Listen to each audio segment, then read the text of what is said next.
নমস্কাৰ। গুৱাহাটী হাইকোৰ্টৰ ফালৰ পৰা ষ্টেন'গ্ৰাফাৰৰ কাৰণে গ্ৰেড 2 জব মুকলি হৈছে। টোটেল 35টা পোষ্ট আছে। ইয়াৰ মোডটো অনলাইন এপ্লিকেশ্যন হ'ব আৰু যিটো ষ্টাৰ্ট হ'ব 10 জুলাই 2026 12টা বজাৰ পৰা, দুপৰীয়া 12টা বজাৰ পৰা। আৰু লাষ্ট ডেটটো আছে ছাবমিশ্যনৰ কাৰণে, অনলাইন ছাবমিশ্যনৰ কাৰণে লাষ্ট ডেটটো আছে 30 জুলাই 2026 5টা বজালৈকে।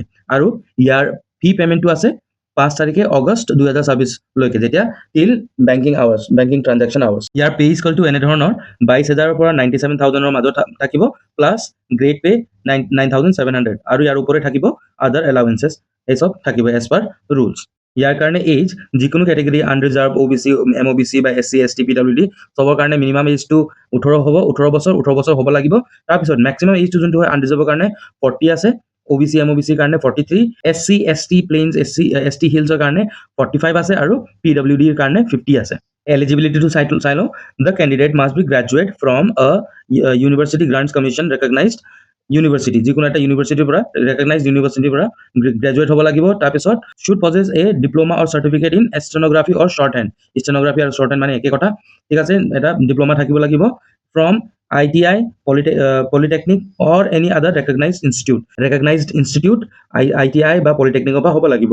Candidates who are pursuing stenography or shorthand may also' apply, however they must submit pass completion. যিজনে এতিয়া ষ্টেন'গ্ৰাফাৰৰ কৰ্চটো কৰি আছে তেখেতেও এপ্লাই কৰিব পাৰিব, কিন্তু যেতিয়া ডকুমেণ্ট ছাবমিশ্যনটো হ'ব বা ডকুমেণ্ট ভেৰিফিকেশ্যনটো যেতিয়া হ'ব, তেতিয়া আপোনালোকে চাৰ্টিফিকেটটো প্ৰভাইড কৰিবলৈ পাৰিব লাগিব। অফিচিয়েল লেংগুৱেজ আছামিছৰ নলেজ থাকিব লাগিব। তাৰপিছত the candidate must furnish employment exchange registration number, ঠিক আছে। আপোনাৰ যি এমপ্লয়মেণ্ট এক্সচেঞ্জ নাম্বাৰটো থাকিব সেইটো আপুনি দিব পাৰিব লাগিব, updated one.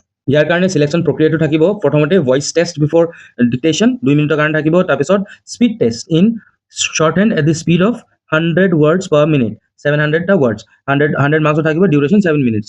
Time to be given to the candidate for testing the computer 3 minutes।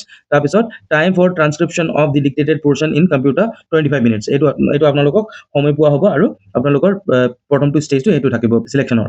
তাৰপিছত আপোনাৰ ষ্টেজ 2 ৰিটেন টেষ্ট থাকিব 70 মাৰ্কছৰ, 1.5 hour।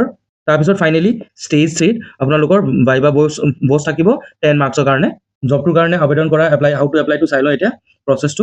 Before applying online, candidates must possess a valid email ID and phone number which are mandatory for registration. Registration কৰিবলৈ কাৰণে আপোনাক এটা valid email ID আৰু phone নম্বৰটো লাগিব। Email ID should be kept active, আপোনাৰ active এটা email ID থাকিব লাগিব। Though the system is designed to send email immediately acknowledging the registration code, sometimes due to network congestion, the email may not be delivered. Hence, the candidate are requested to note down the registration code. আপুনি যেতিয়া register কৰি ল'ব, তেতিয়া normally আপোনাক এটা email আহি যাব registration কোডৰ লগত, কিন্তু কেতিয়াবা নেটৱৰ্কৰ কাৰণে বা যিকোনো এটা ইছ্যুৰ কাৰণে, টেকনিকেল গ্লিচৰ কাৰণে আপোনাক ৰেজিষ্ট্ৰেশ্যন কোডটো নাহিব পাৰে। সেইকাৰণে আপোনাক নোট ডাউন কৰি ৰাখিব দিছে ৰেজিষ্ট্ৰেশ্যন কোডটো। ষ্টেপ নম্বৰ 1 হৈ গ'ল log in through the website https://ghconline.gov.in। এইটো ৱেবছাইটত আপোনাক লগ ইন কৰি কিনে তাৰপিছত আপোনাক এইটো online application for the post of stenographer grade 2 in the district court of Assam, এইটো লিংকত আপোনাক ক্লিক কৰি কিনে আপোনাক আবেদনৰ কাৰণে ষ্টাৰ্ট কৰিব লাগিব। Candidate need to upload clear scanned copies of the following testimonials or certificate at the time of submission of application।